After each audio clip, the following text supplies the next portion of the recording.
police ambush in Baton Rouge. It was 2 weeks ago today that Alton Sterling was shot and killed by officers at a convenience store, setting off another wave of protests against police. And today we're hearing and returning to that scene to gauge the mood after 3 police officers were shot and killed by a gunman on Sunday. Local 10's Terrell Thornay joining us live now from Baton Rouge with more. Terrell. Yeah, Calvin and Lori, the grief in this community now shifts to its next stage, and that is laying those officers to rest. We've just learned that 2 of the 3 funerals have already been set. Meanwhile, police have a lot of questions over the motives of this shooter, and we were there as they returned to the scene to try and get some of those answers.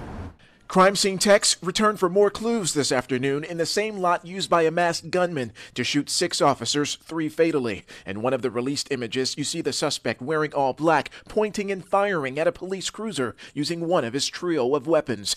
And detectives now have the deceased gunman's rental car, but they're still unsure why he chose this city to target cops. One reason could be because of an incident that rocked this community 2 weeks ago today. The man's picture painted outside of this convenience store is Alton Sterling.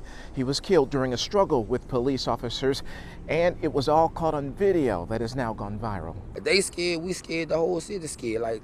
That's the only thing that didn't change. At the corner store where it all went down, we met Javier Spalding, who knew Alton Sterling and was part of the protest that followed his death. He was a good dude. Now he's painfully reminded almost every day of the controversial shooting, thanks to a towering memorial. At the end of the day, it's Baton Rouge. That's what, y'all, you from Miami, so you don't know. Down here, it's crazy already. We already going through bull every day. Across town, another memorial for those fallen officers and survivors, like Nick Toulier, who is still clinging to life with gunshots to his head and stomach. Fellow officers are guarding the hospital's entrance. Many Baton Rouge residents here are dropping off gifts at the crime scene and say they have both high-profile shootings on the forefront of their minds. This is actually our first time out in Baton Rouge since the Alton shooting. We're trying to stay home, and we don't know what's going to happen next, so we're just trying to be cautious.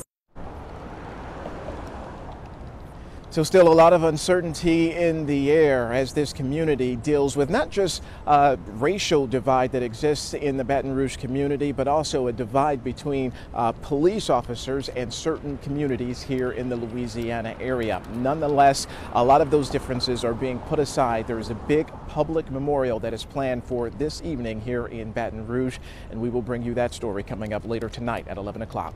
That's the latest here in Baton Rouge. I'm Terrell Thornay, Local 10 News. Okay.